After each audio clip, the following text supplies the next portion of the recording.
Salve galera, seja bem-vindo ao seu podcast favorito, ao meu podcast favorito, ao nosso podcast favorito, o melhor podcast desse país.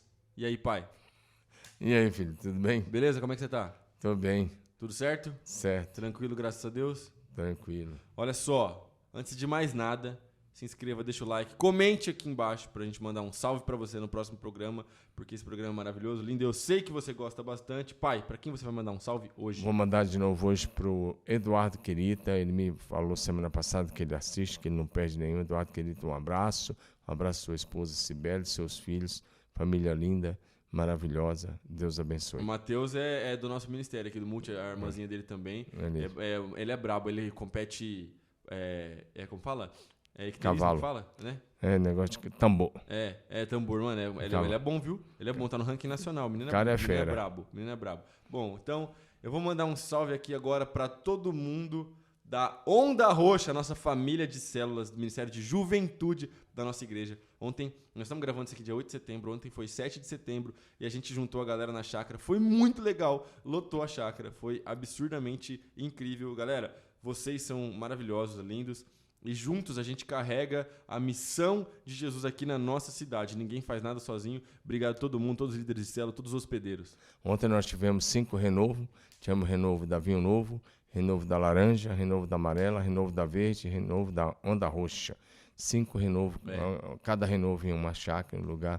Parabéns aí nossos pastores e aos líderes do renovo de ontem. Deus abençoe a todos vocês. Maneiro demais. Muito bom, pai. Excelente. Muito legal.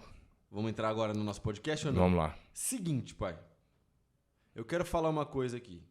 Muitas coisas a gente fala a respeito de visão ministerial e de igreja e tudo mais. Eu quero que a gente traga uma ótica agora pessoal. Porque, por exemplo, a gente como igreja, nós temos uma visão, certo? Qual que é a visão da igreja? Cada casa é uma igreja, cada membro uma igreja de Cristo. Cada casa é uma igreja, cada membro uma igreja de Cristo. Gostou Beleza. que eu falei menos de 5 segundos? É isso aí. Agora, tá louco. Agora, olha só. Qual a importância de a gente transferir esses princípios de visão e valores e missão? A missão é glorificar a Deus em adoração, fazer discípulos e no poder do Espírito Santo dar continuidade à missão que Jesus Cristo começou. Maravilhoso, mano. É isso aí. O cara tem que saber a visão, a missão na ponta da língua. Agora, olha só. Meu. Qual a importância da gente transferir princípios de visão e missão dentro de um âmbito familiar, de uma casa, de uma família, de um casamento? E qual deve ser a visão e a missão de uma família? Como a gente transfere esses princípios? Que, por exemplo, normalmente visão e missão a gente tem numa igreja, a gente tem num ministério, a gente tem numa empresa. As empresas todas tem têm. negócio, tem, não é verdade? Mas como a gente transfere esse princípio, por exemplo, para uma família, para uma casa, para um âmbito pessoal? Hoje já se fala muito em visão, missão e propósito, né? Uhum. Eu colocaria talvez um pouco diferente. Eu colocaria propósito, visão e missão. Propósito em primeiro lugar. Propósito em primeiro lugar, a visão e, por fim, a missão. Bom, por quê? Primeiro, porque o que causou a nossa existência nessa terra, nessa geração, foi o propósito eterno de Deus. Antes da nossa existência, houve um propósito eterno. Isso é bonito. A gente pode gravar um episódio sobre propósito eterno, hein? Então, bonito. Quando você estuda Efésios, logo no capítulo 1, Paulo vai dizer para a gente, tanto no capítulo 1 quanto no capítulo 2, que Deus, antes da fundação do mundo, ele já decidiu nos amar e nos adotar como filhos. Então, havia um propósito eterno de Deus. Sim. E você vai ver isso em vários momentos, mesmo na chamada de Jeremias, quando ele chama, eu quero que você seja profeta. Jeremias está dizendo que não dá, que ele passava de um garoto, uma criança, e Deus disse: antes de você te formar no ventre da sua mãe, eu te conheci, e antes de você nascer, eu te consagrei como profeta para as nações. Se você estudar sobre a vida do apóstolo Paulo, você vai ver que lá em Isaías, capítulo 49, verso 6, já tinha uma profecia, dizendo: eu te levantei como luz para os gentios. Já tinha uma profecia sobre Paulo, 700 anos antes dele nascer, que Deus ia levantá-lo como o apóstolo para os gentios, para expandir o evangelho. 700 anos antes do nascimento de Paulo estava estabelecido o propósito. Por isso que o propósito vem antes da visão. Se você estuda a vida de João Batista, lá em Isaías 42, você vai ver o profeta dizendo, vós, Isaías 40, falei 42, né? Vós que clama no deserto, preparai o caminho do Senhor, endireitai as suas veredas. Ou seja, Deus estabeleceu, através do profeta Isaías, há 700 e poucos anos antes do nascimento de João Batista, o propósito e o ministério que ele ia desenvolver como precursor do ministério de Jesus. Mas então, isso é aplicável para qualquer pessoa, não só para os heróis da fé. Não, isso é para qualquer pessoa. Só estou dizendo que antes do seu nascimento, houve um propósito eterno. Certo. Como eu citei o texto de Efésios, né? Sim. Muito antes da fundação do mundo, Deus já decidiu te amar e te adotar. Lá ele diz que ele nos predestinou para a adoção de filhos sem amor. Então, não, ele já tinha um projeto, um propósito eterno para sermos filhos dele em Cristo Jesus. Glória a Deus. Então, primeiro é o propósito. Então, você precisa entender o propósito, porque se você não entender o propósito, você vai ter problema de autoestima baixa, autoimagem negativa, depressão fácil, talvez não vai achar que é um erro, mas quando você entende o propósito, você entende que é um grande acerto de Deus. Então, entendeu o propósito? Ok. Aí, qual é a tua visão? A visão, primeiro, talvez, uma das coisas que pouca gente entende é a ideia de cosmovisão. Qual é a tua visão do cosmo? Qual é a tua visão do mundo, de um modo geral? Esse é um dos pontos. Sim. Sua visão para o mundo de um modo geral. A sua visão como pessoa, onde você quer chegar? Qual é seu grande sonho? Onde você quer chegar? Qual o seu destino neste mundo e o seu destino eterno? Qual é a sua visão de família? Onde você quer levar a sua família? Que caminho você vai trilhar com a sua família? Onde você quer chegar com a sua família? Isso é uma visão familiar. E depois da visão, você tem também algo muito interessante, né? Que aí é a missão. Porque a visão é onde aponta onde você quer chegar. Né? Eu estou fazendo isso para chegar lá. E aí a missão é aquilo que você vai desenvolver para tornar a visão realidade. Então, propósito, visão e missão, para mim, precisam andar juntos. Eu acho muito interessante porque, principalmente assim, propósito, missão e visão são coisas legais e que, se você tira isso do espectro cristão, alguém pode tentar aplicar propósito, visão e missão na sua própria vida. Mas quando você traz isso para o cristianismo, isso faz muito mais sentido. Porque agora o seu propósito não é uma coisa que você tenta atribuir para você mesmo, mas o seu propósito é algo que Deus atribuiu. Entendeu? Já foi estabelecido na eternidade. Isso é maravilhoso. A sua missão, a sua visão, beleza, óbvio, cada um tem chamado específico, mas a sua missão, ela é a missão do corpo de Cristo. Ela é a missão da igreja. Então, além das suas missões pessoais, daquilo que você tem que fazer, você tem a missão do corpo de Cristo, que olha só que legal. Deus tem uma promessa para Abraão que é o quê? Em ti serão benditas todas as famílias da terra. Agora, para que essa promessa se cumpra através da igreja. E para que existam, para que as famílias da terra sejam abençoadas, você, meu irmão, precisa ser uma bênção.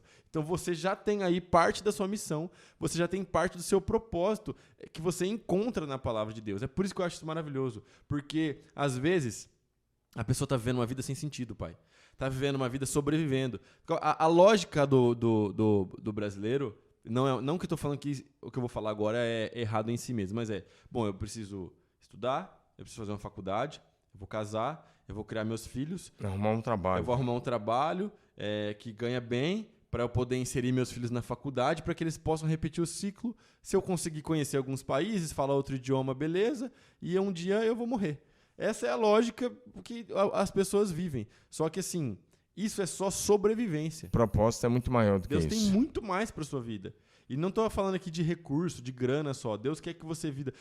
Quando Jesus fala que ele veio para nos dar uma vida, e uma vida plena, uma vida de abundância, é exatamente o fato de que Jesus não quer que a gente simplesmente seja só essa parada de que cumpre esse ciclo. Então, talvez a pessoa chegue na igreja como se ela não tivesse sentido mais na vida, como se ela fosse, eu estou fazendo essas paradas aqui só no automático, e de repente ela descobre algo em Deus, descobre o seu propósito. Então é por isso que eu gosto de pensar na fé cristã, quando alguém se converte, não como o final das coisas. Que às vezes o cara dá um testemunho e fala assim, não, eu fazia isso, aquilo, outro, aí eu vim para a igreja, Deus abençoe, quer entregar a vida para Jesus? Mas não, na verdade, quando você fazia isso, aquilo, outro no mundo, mas você entrega a sua vida para Jesus, a vida começa agora. A sua missão começa agora com Jesus. Seu propósito começa agora com Jesus. E aí tem algo específico para a sua vida. E esse algo específico não sou eu que vou te dizer. Você precisa descobrir isso em oração. Então, se você olhar a vida de Jesus, qual era o propósito de Deus através de Jesus? Buscar e salvar o perdido. Salvar toda a humanidade. Jesus veio como salvador da humanidade, como resposta de Deus para a humanidade perdida, como solução, como a única esperança para a humanidade. Esse era o propósito. Agora, se você perguntasse, Jesus, qual é a sua visão? A visão de Jesus, para mim, se resume em João 10, parte B. Eu vim para que tenham vida e vida abundante, vida plena, em todos os sentidos. Se você perguntasse, Jesus, qual é a sua missão?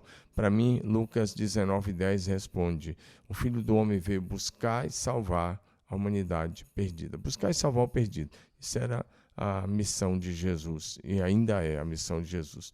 Para os discípulos, ele deu uma missão: ide por todo mundo, pregar o evangelho a toda pessoa, todo aquele que nele crê, né, será salvo. Quem não crê será condenado. Estou citando Marcos 16, 15 e 16. Isso por todo mundo, pregar o evangelho a toda criatura. Quem crê e for batizado será salvo. Quem não crê será condenado. E só que no lugar de criatura eu usei a palavra pessoa, né? Fica mais assim, mais clássico usar pessoa do que criatura. Ide por todo mundo, pregai o evangelho a todas as pessoas, usando todos os meios possíveis, todas as formas, e pregar o evangelho a todas as pessoas é a missão de cada convertido a Jesus Cristo. Então, você já tem a sua missão.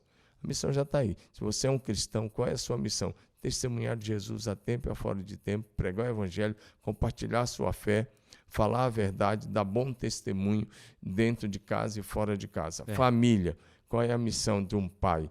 A missão de um pai e de uma mãe é criar os filhos para Deus. Porque Salmo 127 está escrito, os filhos são herança do Senhor e o fruto do ventre o seu galardão. Então, os filhos não são criados para nós, os filhos são criados para Deus. Eu gosto de pensar que Deus nos dá os filhos para ficar conosco temporariamente, porque os filhos ficam temporariamente. Alguns vão ficar mais tempo, outros vão ficar menos tempo, alguns vão se casar, vão ficar por perto, é o caso do Davi, da Renata, nossos filhos casaram tão perto. Mas a Jamila, por exemplo, ficou longe. A Jamila veio da Bahia para cá, o Jean veio do Mato Grosso para cá. Então, os filhos estão na nossa vida temporariamente, né? No meu caso, eu saí de casa há muito tempo atrás, né? Então, de vez em quando tem que lembrar aquela musiquinha no dia que eu saí de casa. Essa é boa. Brincadeira, mas os pais criam os filhos para Deus e tem que criar com um propósito. E aí o mesmo Salmo que diz que os filhos são herança do Senhor, ele diz como flecha nas mãos do valente. Assim são os filhos. Os pais, uma flecha na mão do valente, o que significava para a época? Ou para hoje? Significa que a flecha tem um alvo e ela vai atingir o alvo. Então, qual é a missão de um pai e de uma mãe? Criar os filhos para que eles atinjam o alvo de Deus, para que eles cumpram o propósito eterno de Deus para a vida deles. Nós criamos para Deus e encaminhamos para o alvo, o propósito que Deus estabeleceu. E eles vão fazer isso como? Desenvolvendo a missão que o Senhor Jesus nos confiou. Qual é a missão de todo cristão nascido de novo? Simples, dar continuidade à missão que Jesus Cristo começou. Em João 20, verso de número 21, Jesus ressurreto aparece aos discípulos e diz assim: paz seja com vocês, como o Pai me enviou, também vos envio.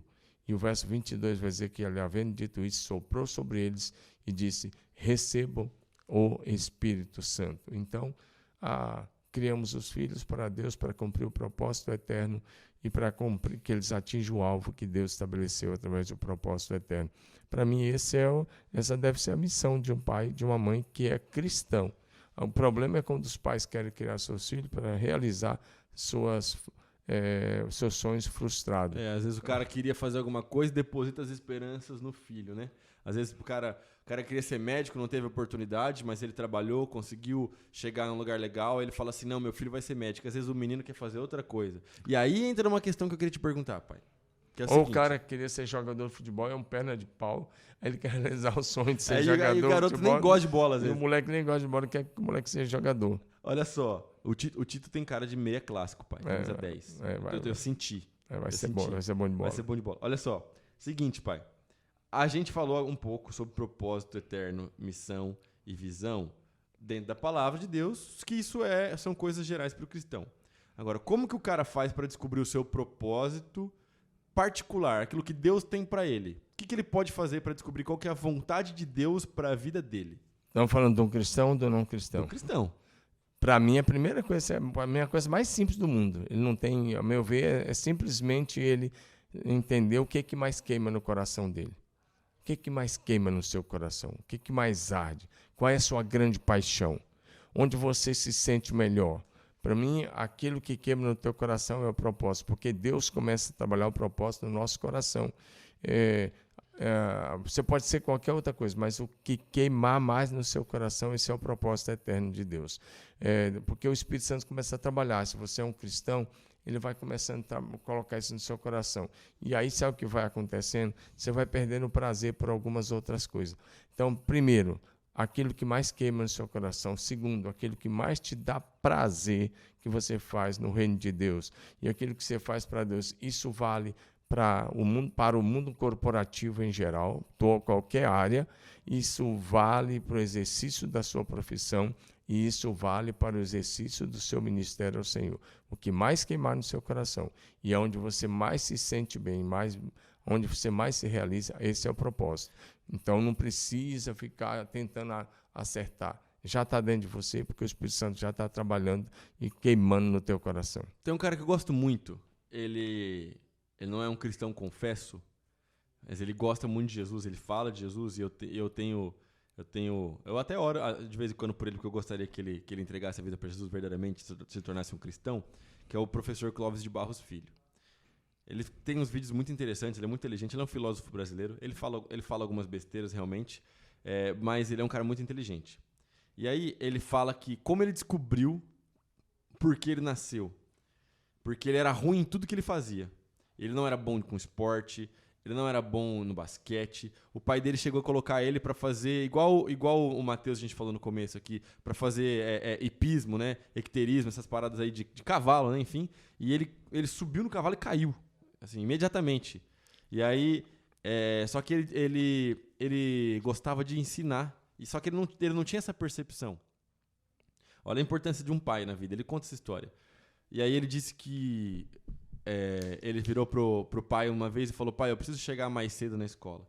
Aí o pai falou: por que você precisa chegar mais cedo? Ele: não, porque eu preciso passar a matéria para os meus amigos, porque hoje é dia de prova. Aí o pai ficou esperto, olha a visão do pai. O pai ficou esperto e falou assim: ah, é? Isso é verdade ou você está inventando? Ele falou: não, é verdade. Inclusive o professor falou: olha só, se vocês não entenderem, pergunta pro Clóvis que ele vai explicar para vocês. E aí o pai deixou o menino na escola, mas ficou olhando. E percebeu que realmente era verdade. E que ele estava ensinando aquela matéria ali para os meninos da escola. E aí, quando acabou a aula, o pai foi buscar e falou assim: olha, eu acho que a gente achou aquilo que você nasceu para fazer. Que você nasceu para ensinar. Que estava queimando no coração dele. E ele descobriu onde ele estava se realizando. Exatamente. E aí ele disse que ele conta depois que ele apresentou um trabalho, que ele gostou muito, que ele se sentiu muito bem. Agora, qual que é o problema? Às vezes, você está se auto-sabotando. Porque às vezes você é bom em alguma coisa e Deus te chamou para ser bom em alguma coisa, mas você quer outro. Entendeu? Eu vou dar um exemplo. Eu gosto muito de música. E eu toquei instrumento na igreja por 16 anos da minha vida. Dos 12 até os 28 anos eu toquei bateria na igreja. Eu parei de tocar bateria na igreja ano passado, porque não dava mais por causa do ministério pastoral. Mas eu não nasci para cantar. Cantar não é a minha parada. Entendeu? Eu gosto de música. Eu amo música. Como eu gostaria de saber cantar. Seria maravilhoso. Mas eu não sei cantar. Entendeu? A minha esposa canta muito bem. Minha irmã canta bem. O marido dela sabe cantar. O líder de louvor da nossa igreja. Agora eu não. Entendeu? Então, eu não posso me enganar e falar assim, porque eu gosto de música e porque eu gostaria de cantar. Não, então eu vou fazer aula de canto. Eu vou investir. Não, cara. Sabe por quê? Porque eu vou estar gastando energia. Eu sou um pregador da palavra, mano. Eu nasci para pregar. Entendeu? Quanto mais energia eu gastasse tentando cantar, mais tempo eu estaria perdendo naquilo que Deus não me chamou para fazer. Meu irmão, não cometa uma autossabotagem naquilo que Deus te chamou para fazer. Eu estou falando dentro do ministério, mas isso vale para qualquer pessoa. Isso vale para o seu trabalho, para a sua profissão, para aquilo que você quer fazer. Deus te chamou para fazer uma parada, faz aquilo que Deus te chamou para fazer. Não fica fazendo força para tentar ser alguém que você não foi criado para ser, cara. Tem um vídeo, já citei ele aqui uma vez, tem um vídeo de uma peça, foi por cristãos norte-americanos, fizeram uma peça, acho que você já viu esse vídeo, é sobre o dia do tribunal de Cristo. Já vi. Aponta para o tribunal de Cristo, porque a Bíblia diz que todos nós, 2 Coríntios 5, segunda carta de Paulo aos Coríntios 5, versículo 10, diz: todos nós compareceremos perante o tribunal de Cristo, onde cada um receberá o que tiver feito durante essa vida na terra, por meio do corpo, seja bem ou seja mal. E nesse vídeo, nessa peça lá, uma pessoa está fazendo o papel de Jesus, outro, e ele vai chamando pessoas. Aí ele diz assim, contador fulano de tal, e dá o nome de um cara que ele quis ser pregador, né? E o cara, aí ele está no contador fulano de tal, ele repete, aí o cara, não, é você mesmo. Ele diz, não, mas eu não fui contador, eu fui pregar o evangelho. Mas aqui, pelo propósito, você seria contador. Você seria o contador. Aí ele fala, depois aí o cara já é reprovado porque ele não cumpriu o propósito. Aí ele chama uma outra lá, o outro lá, ele diz, evangelista, fulano, ele dá o nome do evangelista. E vai chamando, o cara, é o cara que está lá, mas ele tinha feito outra coisa. É. Ele tinha ido para o mundo corporativo, ganhou muita grana, muito dinheiro, e ele também vai ser reprovado porque ele não cumpriu o papel de evangelista. Com certeza. Aí ele chama uma senhora pelo nome. E ela disse, eu só fui uma dona de casa. Eu só criei meus filhos. Pois é, mas você criou seus filhos. Olha lá o que seu filho fez. Ele ganhou milhões de vidas para Jesus. Você educou no caminho. Você fez o que tinha que fazer. Bem-vinda. Entra. Você cumpriu o propósito eterno. Eu gosto muito dessa peça. Eu acho muito legal, porque eu aprendo o seguinte, que no dia do tribunal de Cristo, e não adianta achar que não vai passar, porque todos vão passar, está escrito todos vão ter que encarar o tribunal de Cristo. É verdade. E é bem interessante olhar para isso. Uma das coisas que ele vai pedir é o propósito que ele estabeleceu para a nossa vida. Então não adianta ficar falando, eu conquistei tantas coisas. Você não vai ser julgado. A quantidade de grana não vai importar. Sucesso, seguidor no Instagram, view no YouTube. Sem nada disso tem peso. Então você não vai ser julgado pelo número de seguidores no Instagram, por aquilo que você fez. Mas vai ser julgado de acordo com o propósito que foi estabelecido por Deus. Se você cumpriu o propósito, se você desenvolver a sua missão para Deus, se você atingiu aquilo que era o propósito eterno de Deus para a sua vida. Isso vai ter peso no último dia. Isso é muito sério. É uma das pessoas que escreve bem sobre isso, que tem um livro legal sobre isso, chama-se John Bevere. Eu lembro de uma coisa que você me contou uma vez. Você foi num lugar que era uma comunidade, era quilombola, se não me engano. Quilombola. Que tinha um pastor lá que ele evangelizou uma porcentagem muito alta daqueles irmãos ali daquela comunidade. Sim. A gente volta a falar de ministério porque a gente enxerga o mundo através da lente do ministério, gente, mas isso é aplicável para a sua vida. Entenda o que eu vou falar agora. É um pastor que o nome dele não é conhecido. Não. Ele não é famoso. É lá no Jalapão. Ele não é famoso, o nome dele não é conhecido. O Instagram dele não é bombado. As conferências dele não tem painel de LED. Não tem milhares de pessoas. Mas muito provavelmente ele vai estar bem lá na frente, cara. No dia do juízo. E Jesus vai falar, cara, parabéns. Porque não é sobre status, mídia, estética, visibilidade. Mas é sobre fidelidade ao chamado de Jesus e aquilo que Deus te deu, aquilo que Deus deu na sua mão. Eu gosto de fazer uma analogia. E também não é sobre números. Não é. É só cumprir o propósito. Eu gosto de pensar o seguinte, quando Deus chama Moisés da sarça ardente, Deus pergunta para Moisés o que ele tinha na mão. Ele tinha um cajado na mão. Moisés joga o cajado no chão, vira cobra. Pega a cobra pela cauda, que não se pega uma cobra pela cauda venenosa, pega a cobra pela cauda, vira cajado de novo. Deus estava mostrando que Deus queria usar Moisés com aquilo que ele tinha e que Deus estaria com ele. Deus faria com que ele cumprisse a missão que Deus estava dando para ele naquele momento. Certo? Só que o cajado já estava na mão de Moisés. Óbvio que foi Deus que fez a trajetória de Moisés chegar até aquele momento onde ele está com o cajado na mão. Então, meu irmão, eu não sei o que você tem na mão. Talvez o que você tem na mão talvez você é um professor de ensino fundamental. Então, talvez o que você tem na mão é uma caixa de giz que você escreve na lousa. Talvez você é um professor universitário, então talvez a sua parada já é outra. Talvez, cara, sei lá, talvez você trabalha na prefeitura. Não importa. Veja o que Deus colocou na sua mão. Confia nele, porque ele vai usar o que ele colocou na sua mão para que você viva o seu chamado, para que você viva o seu propósito. Não é sobre status, sobre estética, de novo. É sobre fidelidade, é sobre ser fiel àquilo que Deus colocou na sua mão, cara.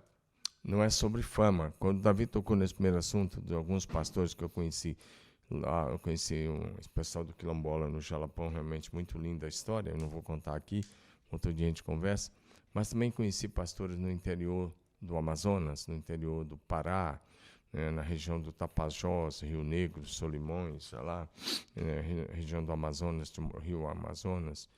E são pessoas que nunca vão sair no Facebook, nunca vão sair no Instagram, nunca vão ter seguidores. Mas tem um texto na Bíblia que diz que há últimos que serão primeiros e primeiros que serão últimos. E eu considero que muitas dessas pessoas serão os grandes do reino do céu. Aí você olha para um cara que está bombando no Instagram e fala, nossa, mas o critério de Jesus é outro. A avaliação de Jesus é feita de outra forma. Sim. Agora, sobre o que ele estava falando aí, quero que você preste atenção numa coisa. Muitas vezes o milagre de Deus vai ser feito, o sobrenatural de Deus vai ser feito a partir daquilo que você já tem na sua casa. A partir daquilo que já está em suas mãos. Estou pregando uma série de mensagens, estamos pregando, nós aqui da Bíblia estamos pregando uma série de mensagens agora com o tema Faça o Possível e Deus fará o impossível. Esse que ele citou do cajado de Moisés, o que Moisés não sabia que um pedaço de madeira seco, de anos, inanimado, seria usado para enviar as pragas, transformar as águas do Nilo e dos rios em sangue, enviar as pragas sobre o Egito, ser usado para bater na água e abrir as águas do Mar Vermelho, ser usado primeiro para bater na rocha, tirar a água da rocha, que a primeira vez ele podia bater, a segunda que era para falar ele não falou, e seria usado durante 40 anos. E por fim, depois de 40 anos usando aquele pedaço de madeira, né, ele floresceu, porque Deus é assim, pode fazer um pedaço de madeira seca de mais de 40 anos florescer. Ele floresceu e foi colocado dentro da arca da aliança. Então, Deus mesmo cajado, 40 anos, imagina. Mais de 40, a gente já estava com ele antes de amado, só o êxodo durou 40 anos, né? Então, Deus pode pegar o que está na sua mão e fazer o sobrenatural acontecer. Mas você precisa fazer isso dentro do propósito de Deus, dentro da visão que você recebeu de Deus para você mesmo, para a sua família, para o seu ministério, para a sua empresa, para o seu trabalho, e dentro, desenvolvendo, seja qual for a sua profissão, repito, enquanto você desenvolve a sua profissão, cumpra a missão que Jesus Cristo te confiou. É isso aí. Faça suas resoluções, senta com a sua esposa, troca ideia, escreve no papel. Eu estou para fazer uma arte, vou colocar um quadro lá na minha casa com as resoluções que a gente definiu lá em casa, as coisas que a gente quer fazer, que são 4 pilares, mas que para nós são muito importantes. Então, faz essa parada, coloca num lugar visível na sua casa e eu vou falar os meus, você fala os seus, pais. O meu, basicamente, fé, Senhor Jesus, em primeiro lugar. Jesus é o Senhor da minha casa, da minha família, da minha vida, do meu casamento. Jesus é o Senhor do Tito. Jesus é o Senhor, primeira coisa. Segunda coisa, família, certo? É isso. A minha família, eu tenho que cuidar da minha família, tenho que cuidar da minha esposa, tenho que cuidar do meu filho. Terceira coisa, serviço, reino, tá ligado? Reino de Deus. Eu fui chamado para isso. E quarta coisa, para nós lá na nossa casa, a gente definiu que a gente vai cuidar da nossa saúde, que a gente tem que priorizar a nossa saúde, até porque para a gente servir no reino da forma como a gente precisa viver, a gente precisa cuidar da nossa saúde e a gente precisa ser longevo. Então a gente estabeleceu esses 4 pilares lá em casa. Vou colocar essa parada na parede, vou fazer um quadro, vou fazer alguma coisa e vai estar lá. Jesus, família, reino, né? E reino, serviço e saúde, cara. É isso. Essa é a nossa parada, é isso que a gente vive lá na minha casa. Estabeleça aquilo que você crê na sua casa, mas faz essa parada e viva para Jesus a vida que Ele te chama para viver.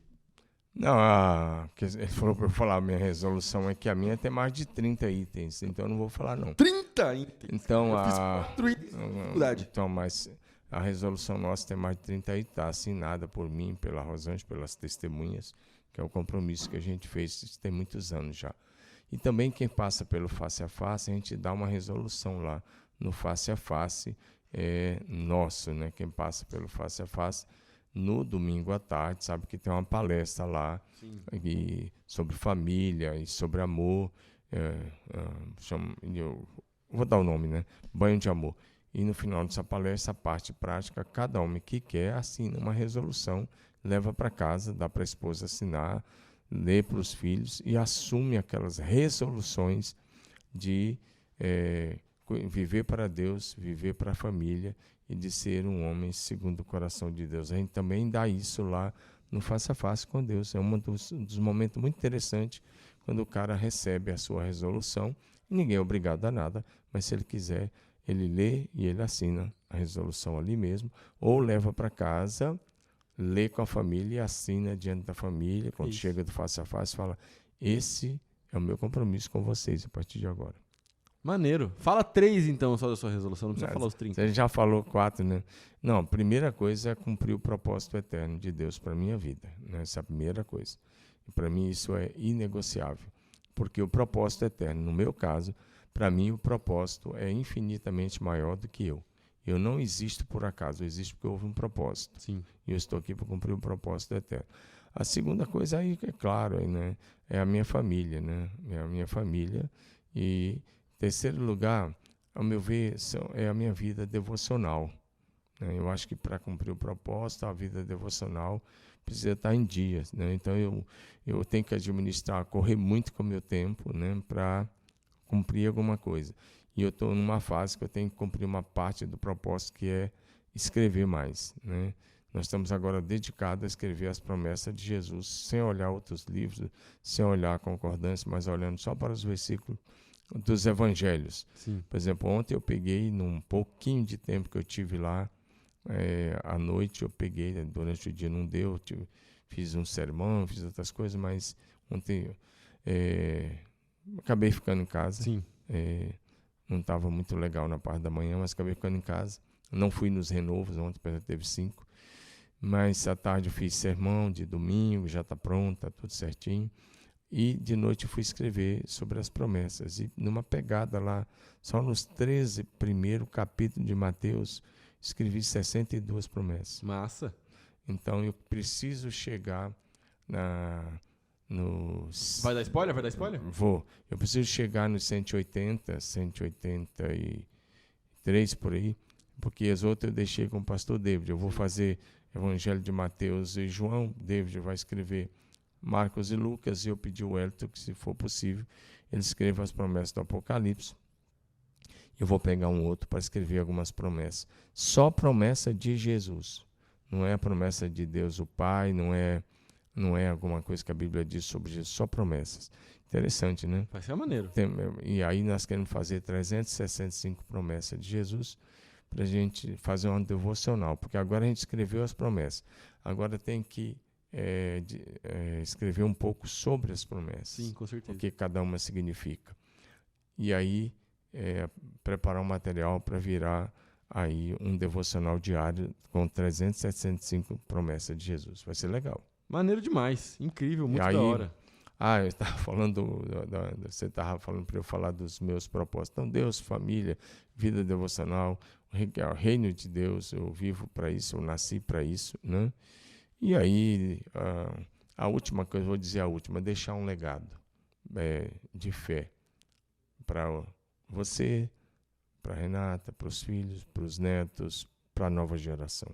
A última coisa que eu quero é deixar um legado e cumprir a missão que me foi confiada e fazer isso com alegria. Amém. Com alegria. E o último item da minha lista é terminar aprovado. Muito bom. Excelente, muito da Tudo hora. que eu quero é terminar aprovado. O restante é o restante. Muito da hora. Maravilhoso, muito bom. Incrível.